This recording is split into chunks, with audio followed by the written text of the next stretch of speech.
Τάσος Νεοφυτίδης, ένα ωραίο παιχνίδι που κρίθηκε στο τέλος, δυστυχώς για την ομάδα του Πετρινού. Στις λεπτομέρειες θα μπορούσε ότι χάθηκε αυτό το παιχνίδι και οι δύο ήσασταν αντάξει. Πώς είδες το μάτς, coach? Ένα δύσκολο παιχνίδι όντως από την αρχή, τοπικό ντέρμπι.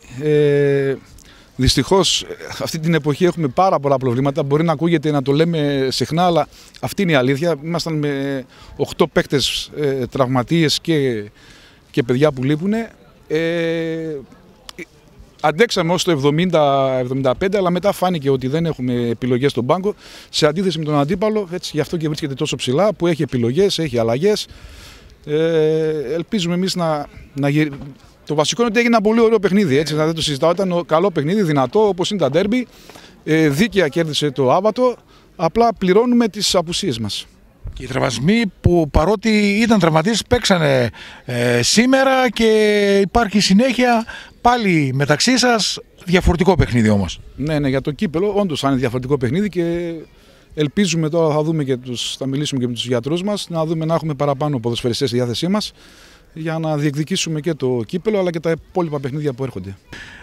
Πολύ δυνατό παιχνίδι, ευτυχήσατε να πετύχετε να κάνετε την ολική ανατροπή και βεβαίως να έχετε, νομίζω, το 4ο σερί παιχνίδι αίτητη. Νομίζω ότι κάνετε λάθος. Είμαστε στο 7ο αίτητο. Έχω πολύ καιρό να σας δω γι' αυτό. Ναι, συνεχίζουμε το σερί των εικόν. Ήταν μια δύσκολη έδρα σήμερα. Εντάξει, εδώ η έδρα του Πετρινού έχει κόψει βαθμούς από αρκετές ομάδες. Σίγουρα ήταν και ένα τοπικό ντέρμπι. Δυστυχώς δεν προηγηθήκαμε στο σκορ εμείς. Προηγήθηκε ο αντίπαλος. Αλλά και πάλι βρήκαμε για ακόμα μια φορά την οξυδέρκεια και την υπομονή να γυρίσουμε το μάτς, να πάρουμε τους 3 βαθμούς ακόμα και στο τέλος και να κάνουμε πιο εύκολο το έργο της παραμονής, που είναι και ο στόχος μας. Η οξυδέρκεια που διαθέτει η ομάδα, που το βγάζει σε κάθε παιχνίδι, είναι και ένα μεγάλο ψυχολογικό αβαντάζ για τη συνέχεια και απέναντι στην ομάδα του Πετρινού, που είναι το κύπελο. Φυσικά, μέσα στους στόχους μας τη φετινή χρονιά είναι και η κατάκτηση του κυπέλου. Η οξυδέρκεια που βγάζει η ομάδα θεωρώ ότι είναι ένα αποτέλεσμα δουλειάς, λόγω του ότι είμαστε ένα πολύ καλό σύνολο. Έχουμε βασικό κορμό και παίκτες οι οποίοι πρώτα απ' όλα είναι συνεννοήσιμοι, καλά παιδιά, και έτσι βγαίνει το μέγιστο αποτέλεσμα το οποίο θέλουμε. Δυστυχώς σήμερα δεν πετύχατε τους στόχους. Εσύ όσο μπόρεσες κράτησες και πάλι με εκπληκτικές επεμβάσεις την εστία στο ισόπολο αποτέλεσμα. Πώς είδες το παιχνίδι, ένα παιχνίδι που κρίθηκε στα τελευταία λεπτά? Εντάξει, ξέραμε ότι το παιχνίδι θα κρίνονταν στη δύναμη, στις στατικές φάσεις, όπως μπήκαν και τα 2 τα γκολ. Πήγε στη δύναμη. Θεωρώ ότι η ομάδα μας ήταν αρκετά μαχητική. Βρήκαμε έναν οργανωμένο αντίπαλο. Μας είχε διαβάσει καλά στα στημένα. Κρίθηκε στη λεπτομέρεια. Ένα λάθος στη στατική έγινε ό,τι έγινε. Στο τέλος κουραστήκαμε, είμαστε αυτοί που είμαστε. Δυστυχώς δεν είχαμε και την ιδιαίτερη ενέργεια στο τέλος και έκρινε το αποτέλεσμα.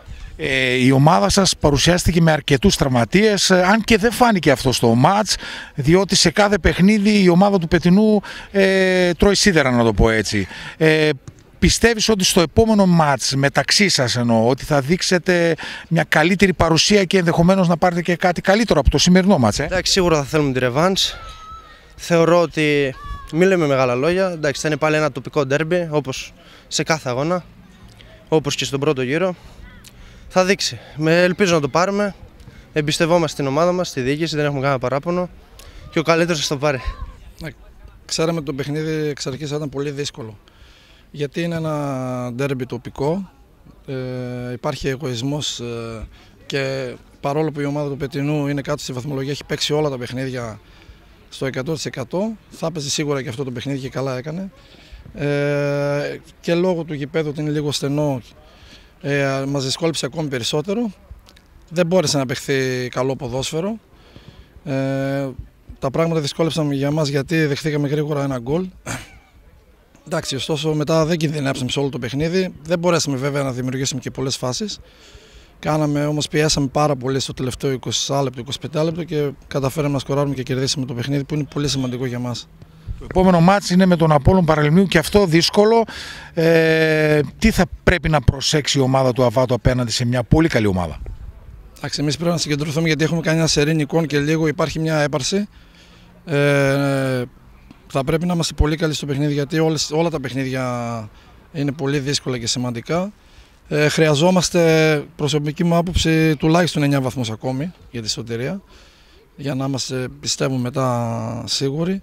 Θα προσπαθήσουμε να πάρουμε 3 βαθμούς από το επόμενο μάτς. Θα ετοιμαστούμε, γι' αυτό έχουμε μια εβδομάδα και πιστεύω να πάνε όλα καλά.